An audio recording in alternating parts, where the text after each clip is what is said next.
மழை கொடுக்கும் கொடையும் ஒரு 2 மாதம், வயல் கொடுக்கும் கொடையும் ஒரு 2 மாதம், பசு வழங்கும் கொடையும் ஒரு 4 மாதம். பார்த்திபனாம் கர்ணனுக்கோ வயலடிங்க என்ன அது பார்த்திபனாம். அதுக்கு அடுத்து என்ன வார்த்தை சொன்னீங்க? இல்லங்க பாட்டு அப்படிதான் வருது. அது வந்தா போன வாரம் அது நடமாடும் கலியுக கொடை வள்ளல் தளபதி பேரை சொல்லாம புராண காலத்துல வாழ்ந்த கர்ணன் பேரை சொல்றீங்க. வயலடிங்க பேரு. இப்ப என்னன்னுங்க பாடணும்? பார்த்திபனாம் தளபதிக்கோ அப்படி வாங்க வழிக்கு. ஏன் அப்படி வழிக்கு வரணும்? அதைத்தானே பாருங்க இந்த காணொலிக்குள்ள ஒட்டுமொத்தமா பார்க்க போறோம். புதிய பூமி நண்பர்கள் அனைவருக்கும் வணக்கம். நான் ராஜ்பாபு.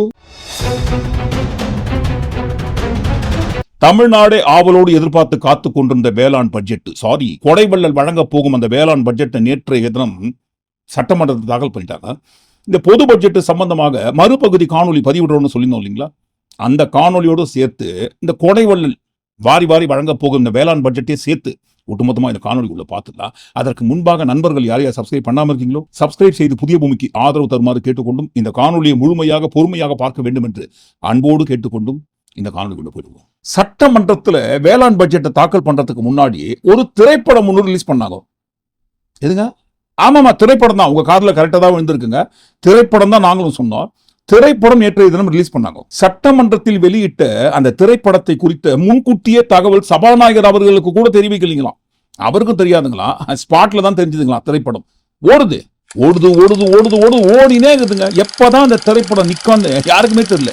அந்த அளவுக்கு ஓடினே இருக்குது. சரி, ஓடினுகிற திரைப்படம் அடுத்த ஃப்ரேம்க்கு போகுமான்னு பார்த்தா இருக்கிற ஃப்ரேம்ல கம்மு போட்டு ஒட்டி வச்ச மாதிரி அந்த ஃப்ரேம்லயே ஓடினுக்குதுங்க. படம் பார்க்குற ஆடியன்ஸோட பொறுமையை சமீபத்துல லேட்டஸ்டா சோதிச்ச படம் எதுன்னா துரந்தர். பார்ட் 1 பார்ட் 2 அதுவும் 2-2.5 மணி நேரம்லாம் கிடையாதுங்க. 3.5 மணி நேரம் 4 மணி நேரம் ஓடினே இருக்கும். ஆனா பாருங்க, துரந்தர் படத்துக்கு கூட ஒரு எண்டு வந்துச்சு. நேற்றைய தினம் சட்டமன்றத்தில் ஓட்டின அந்த படத்துக்கு நோ எண்டு. ஒரே ஃப்ரேம்ல ஓடினே இருக்குது நிக்கிற இடத்துல இருந்து. அப்படி என்னதான் படம்? அதை நம்ம ஏன் சொல்லணும்? ஓடுங்க சார். பணநாயகத்தை தோற்கடித்த பாமரனின் ஜனநாயக முதல்வர் நீங்கள். பணநாயகத்தை தோற்கடித்த பாமரனின் ஜனநாயக முதல்வர் நீங்கள். திரை மன்றங்கள் மட்டுமல்ல சட்டமன்றத்திற்கு நாயகன் நீங்கள் தான். திரை மன்றங்கள் மட்டுமல்ல சட்டமன்றத்திற்கு நாயகன் நீங்கள் தான். உயர்ந்த எண்ணங்களை விதையாக்கி ஊழல் ஒவ்வொன்றையும் களையெடுத்து சமத்துவம் எனும் செடி வளர்த்து மக்களாட்சி எனும் பெரும் மரத்தை பிடித்து நிற்கும் கோச்சூட் போட்ட மனித விவசாயி நீங்கள். விசில் என்பது ஒலி அல்ல, அது பாமரர்களின் ஒலி. அதுவும் உலகின் பொது மொழி. விசில் காற்று இசைத்த முதல் ராகம். விசில் காற்றை இசைத்த முதல் ராகம். மனிதன் பயன்படுத்திய முதல் தொலைபேசி. காது கொடுத்து கேளுங்கள். விசில் தனியாக ஒலித்தாலும் கம்பீரம் குறையாது. விசில் தனியாக ஒலித்தாலும் கம்பீரம் குறையாது. அணியோடு சேரும்போது அகம்பாவம் இருக்காது. ஊரெல்லாம் நாட்டம் எடுத்த ஊழலை ஒழிக்க உங்களை விட்டால் ஒருவரும் இல்லை. இப்ப ஓடுச்சு படம். சொன்னதே 2-3 தடவை திரும்ப சொல்லி வெறுப்பேத்தி இந்த படம் ஓடுச்சு இல்லைங்களா? அந்த படத்தோட டைட்டில் தற்பெருமை. ஆட்சி செய்கின்ற ஆட்சியாளரின் செயல்களை பார்த்து விட்டு மக்கள் தான் பாருங்க புகழ்வார்கள். ஓஹோ, நல்ல ஆட்சி பண்றாருப்பா, அப்படி பேஷ் பலேன்னு சொல்லி மக்கள் தான் புகழ்வார்கள். ஆனா பாருங்க, மக்கள் எப்படியும் புகழ மாட்டாங்கன்ற உண்மை அவங்களுக்கு தெரிஞ்சு போச்சு. அதுக்காக தான் பாருங்க, வேளாண் பட்ஜெட்டை வாசிக்கிறதுக்கு முன்னாடியே இந்த தற்பெருமை என்கின்ற தலைப்பு வைத்து இவங்களே தனக்கு தானே பில்டப் பண்ணி புகழ்ந்து தள்ளுகிறாங்க. ஒரு கட்டத்துல பாருங்க, சாக்ரட்டிஸ் ரேஞ்சுக்கு கொண்டு போயிட்டாங்க. ஏற்றமிகு ஏதென்ஸ் நகரத்து எழுமிக்க வாலிபர்களே, நாற்றமெடுத்த சமுதாயத்திலே நறுமணம் கமிழ்விக்க இதோ சாக்ரட்டிஸ் அழைக்கிறேன், ஓடி வாருங்கள்.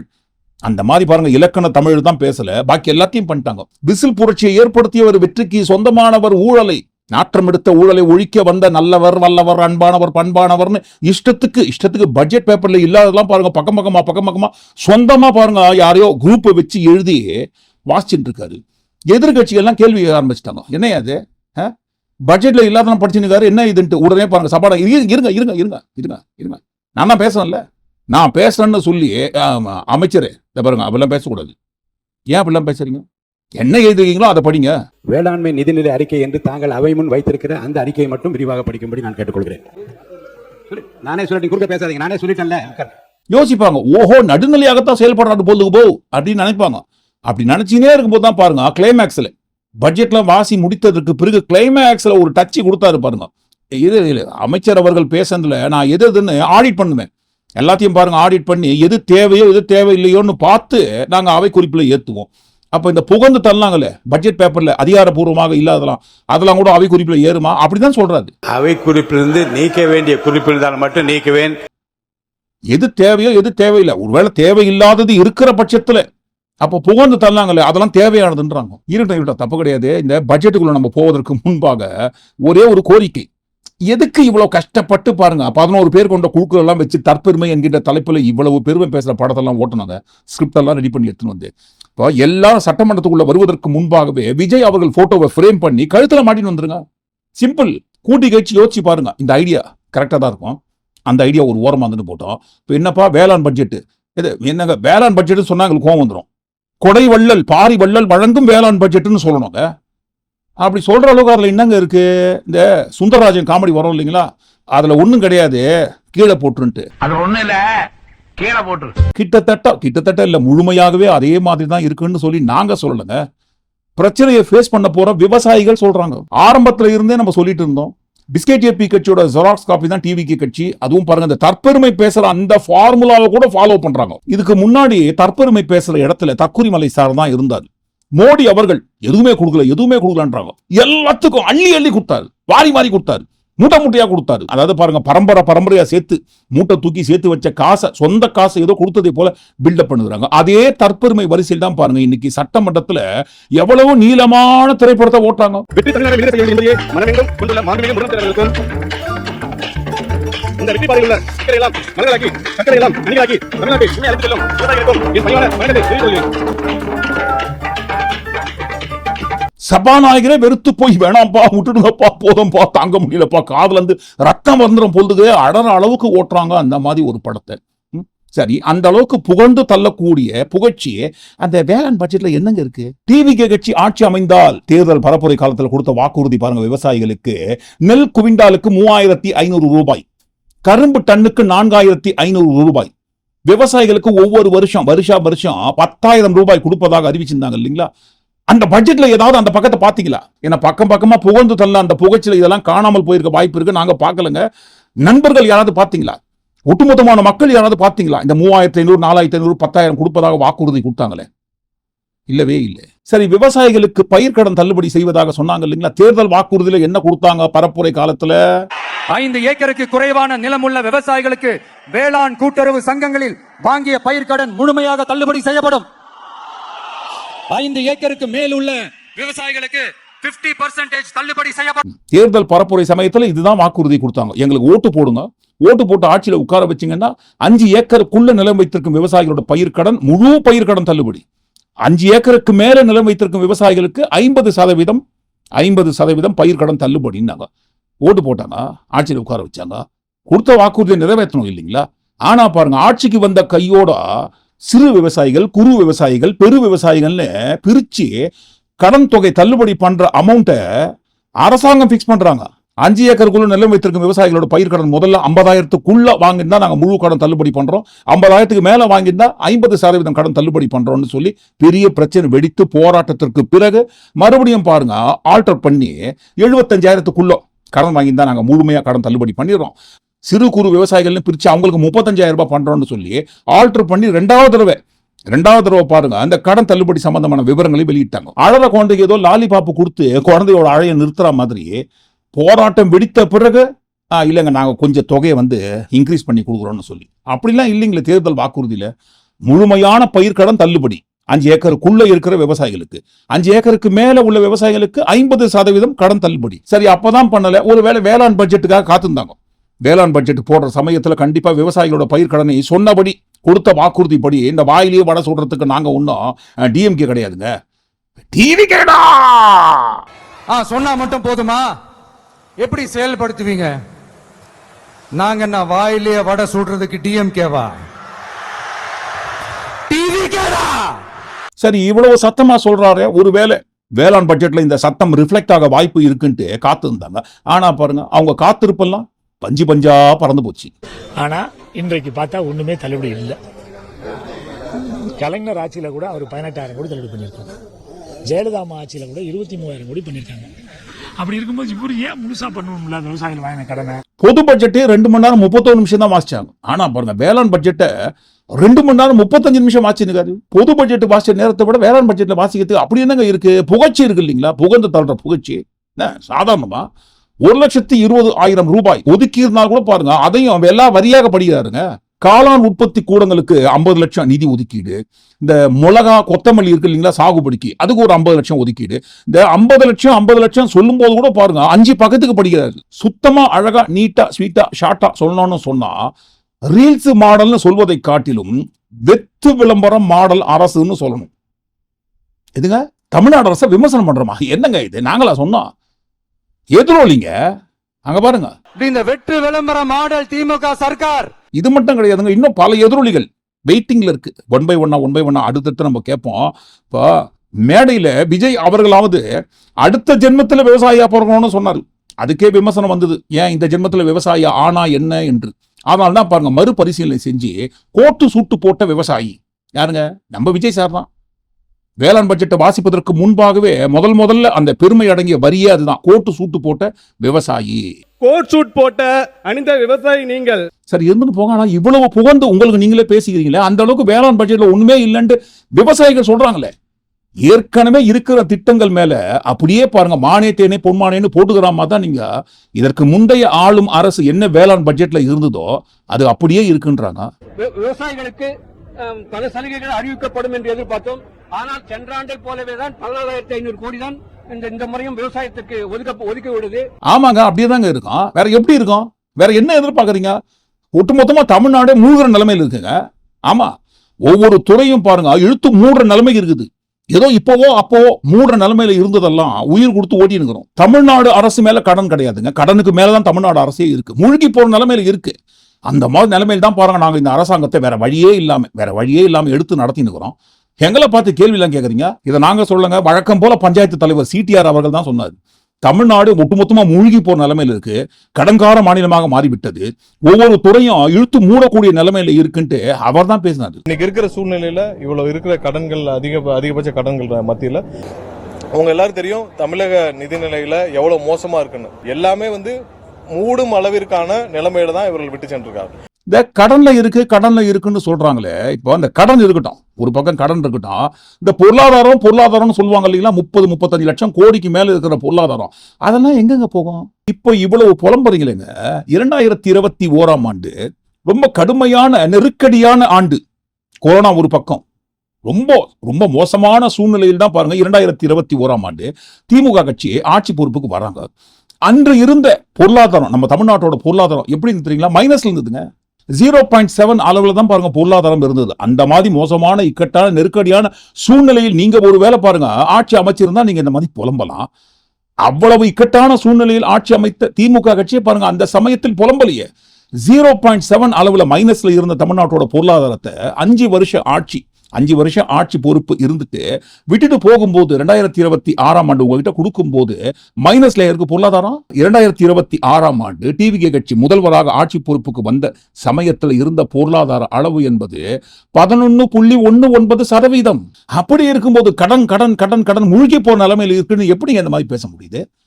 என்னமோ அதிமுக 2021ஆம் ஆண்டு ஆட்சி பொறுப்பு திமுக கிட்ட கொடுக்கும் போது கஜானான்னு சொல்றீங்க இல்லைங்களா, உங்க பாஷையில சொல்லணும்னு சொன்னா கஜானால என்ன அதிமுக கட்சி ஆட்சி பண்ணிட்டு இருக்கும்போது 60 லட்சம் கோடி சர்ப்ளஸா விட்டுட்டு போனாங்களா? ஒருவேளை அதிமுக ஆட்சி செய்த அந்த 10 வருஷ ஆட்சி காலத்துல விட்டுட்டு போகும்போது 2021ஆம் ஆண்டு கஜானால உங்க பாஷையில மறுபடியும் சொல்ல வேண்டும் என்று சொன்னால் கஜானால 60 லட்சம் கோடியை விட்டுட்டு போயிருந்தா ஓகேப்பா. 5 வருஷத்துல 60 லட்சம் கோடி அநியாயத்துக்கு காலி பண்ணிட்டு 10 லட்சம் கோடி கடன்கார மாநிலமா மாத்திட்டு போயிட்டாங்களேன்னு சொல்லி புலம்புறதுல அர்த்தம் இருக்கு. திமுக 2021ஆம் ஆண்டு ஆட்சி பொறுப்புக்கு வந்த சமயத்திலும் பாருங்க தமிழ்நாடு அரசின் மீது இருந்த கடனோட ஒட்டுமொத்தமான அளவு என்பது 5.5 லட்சம் கோடி. தமிழ்நாடு அரசு ஒவ்வொரு ஆண்டும் வாங்கிய கடனுக்கு கற்ற வட்டியோட அளவு என்பது 37,586 கோடி. 5 வருஷம் கூட்டி கழிச்சு கணக்கு போட்டு பாருங்க, கிட்டத்தட்ட 1,88,000 கோடி. அதான் தோராயமா 2 லட்சம் கோடின்னு சொன்னோம். 5 வருஷத்துக்கு வாங்கிய கடனுக்கு கட்டின வட்டியே 2 லட்சம் கோடிங்க. இத்தனைக்கும் பாருங்க மறுபடியும் ஒன்ஸ் அகைன் சொல்றோம், 2021ஆம் ஆண்டு ஆட்சி பொறுப்புக்கு வந்த சமயத்தில் அவ்வளவு இக்கட்டான நெருக்கடியான கொரோனா காலகட்டம், அவ்வளவு மோசமான காலகட்டத்தில் பதவி பொறுப்புக்கு வந்து இவ்வளவு பிரச்சனையை ஃபேஸ் பண்ணி தான் பாருங்க இவ்வளவு பெரிய பொருளாதாரத்தை தமிழ்நாட்டில் விட்டுட்டு போயிருக்காங்க. 35 லட்சம் கோடி பொருளாதாரம், 11.19% பொருளாதாரத்தை வைத்துக் கொண்டு என்னங்க புலம்பிட்டு இருக்கீங்க? கஜானால காசே இல்லைன்னு சொல்றீங்க. அது எப்படி? கஜானால காசு இல்லைன்னு சொல்லிட்டு விடியறதுக்குள்ளவே எல்லாருக்கும் 2000 ரூபாய் போடுறீங்க, 3000 ரூபாய் போடுறீங்க, 5000 ரூபாய் போடுறீங்க. எப்படி கஜானால காசு இல்லைன்னு சொன்னா எப்படிங்க போடுவீங்க? இதெல்லாம் அப்போ இருக்கு. இருக்கு, ஆனா பற்றாக்குறை இருக்கு. நாங்க சொல்லலங்க, எதிரொலி. கவர்மெண்ட்ல காசு இல்ல அப்படின்னு சொல்றாங்க. ஆனா விடிய காத்தால எல்லார் அக்கௌண்ட்லயும் 5000 ரூபாய் போடுறீங்களா? அது எப்படி? 2000 போடுறீங்க, 3000 போடுறீங்க, 4000 போடுறீங்க, இதெல்லாம் எப்படி?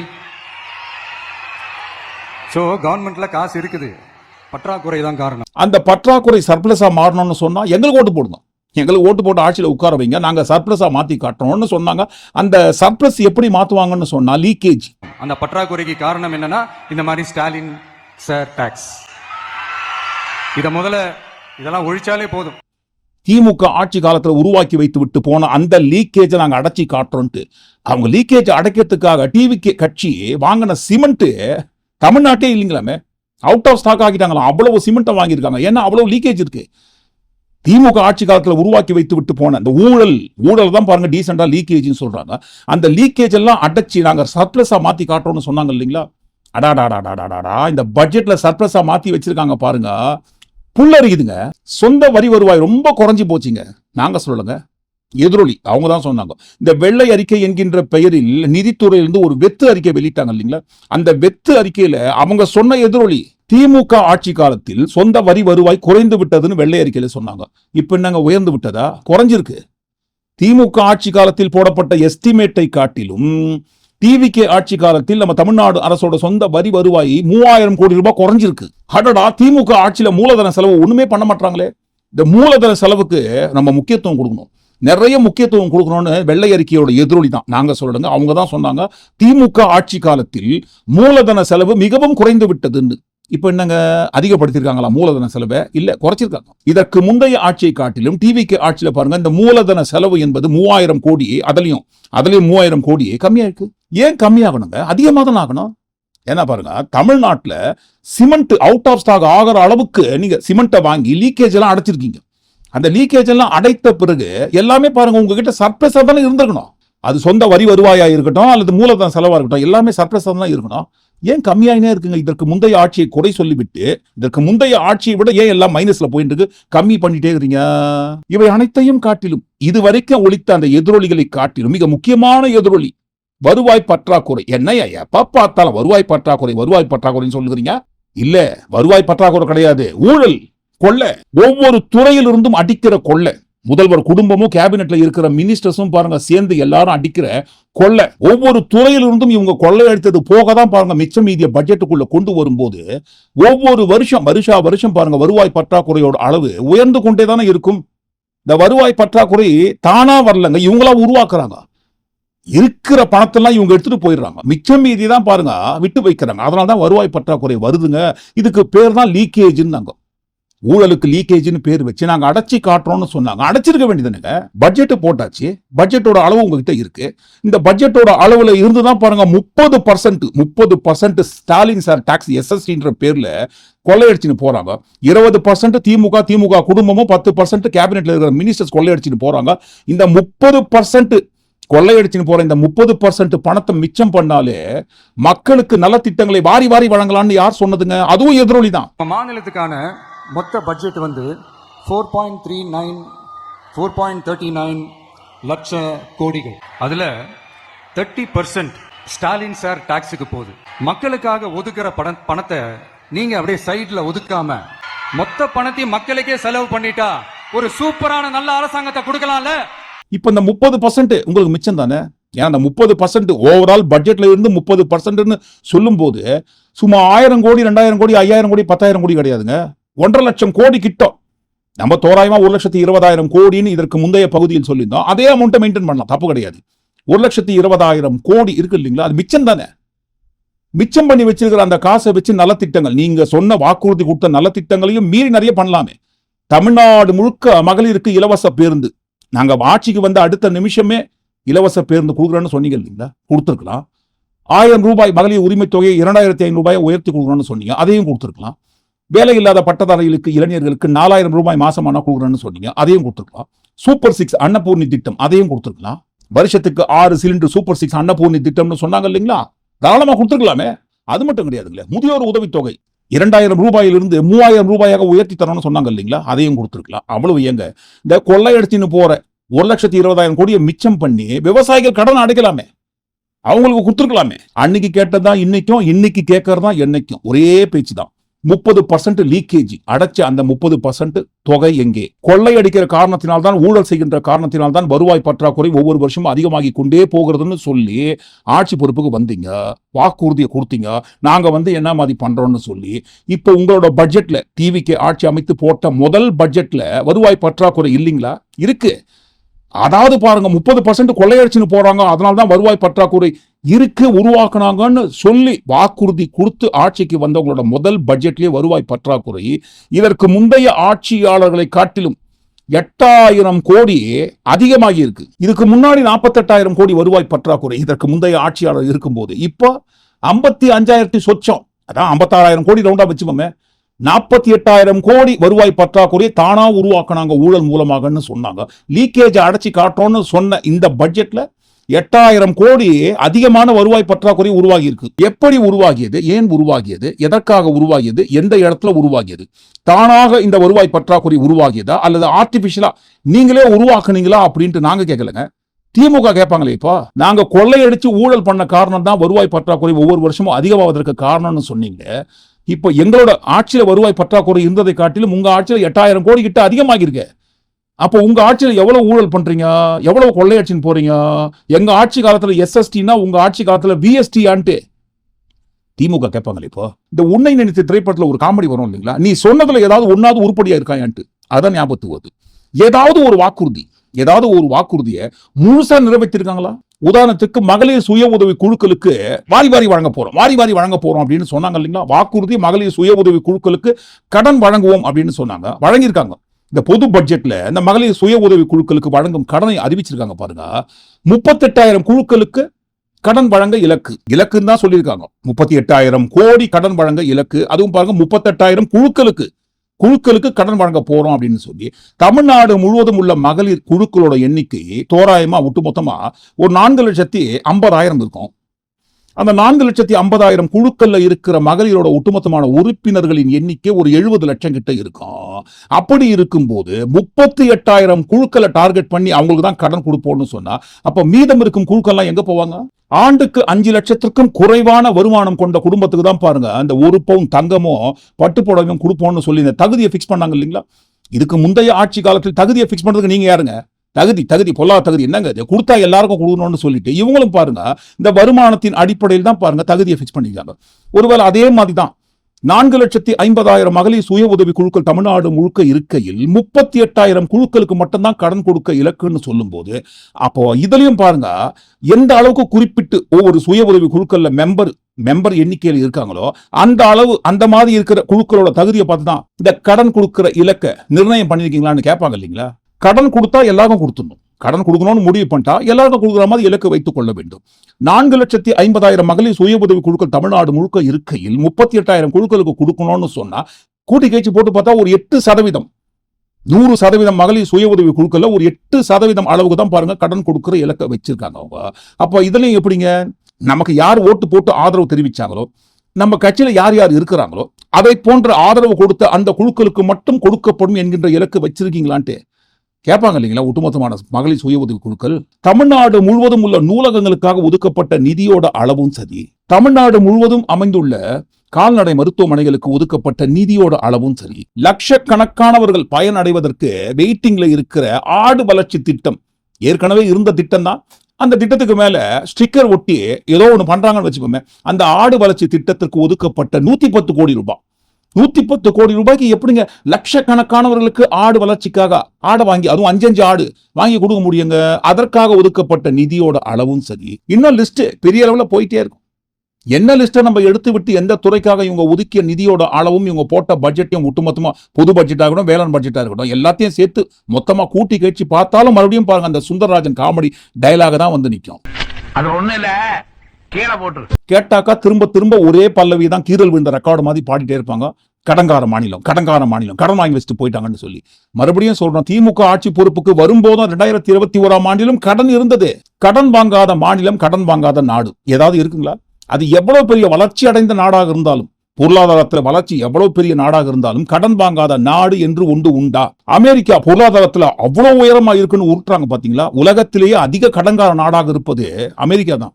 என்னமோ உலகத்திலேயே நமது நாட்டிலேயே கடன் வாங்குற மாநிலம் தமிழ்நாடு ஒண்ணுதான் என்பதை போல ஏன் இவ்வளவு புலம்பல்? என்னமோ இப்போ ஏதோ இக்கட்டான நெருக்கடியான சூழ்நிலையில் ஆட்சி பொறுப்பை ஏற்றதை போல அவ்வளவு நெருக்கடி இந்த சமயத்திலே சமாளித்து 5 வருஷம் பொருளாதாரத்தை மைனஸ்ல இருந்த பொருளாதாரத்தை உயர்த்தி தானே உங்ககிட்ட கொடுத்துருக்காங்க. மைனஸ்ல பொருளாதாரத்தை விட்டுட்டு போயிருந்தா இபிஎஸ் அவர்கள் விட்டுட்டு போன மாதிரி ஒருவேளை திமுக மைனஸ்ல பொருளாதாரத்தை வச்சுட்டு போயிருந்தா நீங்க புலம்பலாம். இவ்வளவு பெரிய பொருளாதாரத்தை வைத்துக் கொண்டு ஏங்க இவ்வளவு புலம்புறீங்க? முக்கியமா புலம்ப வேண்டிய அவசியம் என்னங்க இருக்கு? லீக்கேஜ் தான் அடைச்சிட்டீங்க இல்லைங்களா? அப்படி லீக்கேஜ் அடைத்த பிறகு இந்த 1.5 லட்சம் கோடியை வச்சு நீங்க என்ன பண்றீங்கன்னு மட்டும் அடுத்த பட்ஜெட் வரத்துக்குள்ளவாது சொல்லிடுங்க, தப்பே கிடையாதுங்களே. ஆனா எது தப்பு தெரியுங்களா? ஆட்சி பொறுப்பு ஏற்று எந்த ஒரு புது திட்டத்தை உருவாக்காம, புது முதலீடுகளை கொண்டு வராம, இருக்கிற திட்டத்துக்கு மேல ஸ்டிக்கர் மட்டுமே ஒட்டி நிற்கிற நம்மை குறித்து இவ்வளவு புகழ்ந்து தள்ளிடுறீங்க பாத்தீங்களா? 11 பேர் கொண்ட குழுக்களை வைத்து ஸ்கிரிப்ட் எல்லாம் ரெடி பண்ணி பக்கம் பக்கமா அதுதான் இருக்கிறதுலயே மாபெரும் தவறு. சர்ப்ளஸா ஏதாவது ஒரு துறையை மாத்திட்டு அப்புறமா 11 பேர் இல்லைங்க 121 பேர் கொண்ட குழுக்களை வச்சு புகழ்ந்து தள்ளிக்கங்க. மறுபடியும் ஒன்ஸ் அகைன் சொல்றோம், தப்பே கிடையாது. ஆனா அதற்கு முன்பாக தற்பெருமை பேசாதீங்க. பார்க்கறதுக்கே ரொம்ப வேண்டாம், விடுங்க. ஒட்டுமொத்தமா எல்லாத்தையும் கூட்டி கழிச்சு இந்த காணொலிக்குள்ள வந்த எல்லா தற்பெருமை பேசுற இந்த பெருமைகளை குறித்து புலம்பலை குறித்து நீங்க என்ன நினைக்கிறீங்கன்னு கண்டிப்பா தவறாம கருத்துக்கள் பதிவு பண்ண. மீண்டும் நாளை காணொலி நாம் சந்திப்போம். நன்றி, வணக்கம்.